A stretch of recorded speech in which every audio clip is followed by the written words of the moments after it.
Soc l'Enric Bernet de Lo Caragol de la Serra.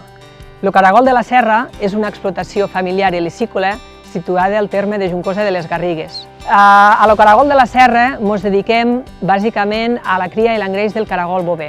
Per nosaltres és molt important el respecte a l'animal i també l'alimentació, que és un dels punts clau.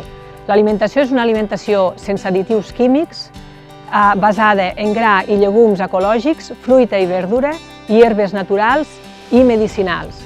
El programa InnoVap ens ha ajudat amb moltes coses, estem molt agraïts d'haver estat seleccionats. D'una banda, amb el que seria la visualització de la marca, de l'empresa a nivell d'internet, també en ampliar la cartera de clients i les vendes i també en millorar i fer molt més atractives les visites aquí a la granja.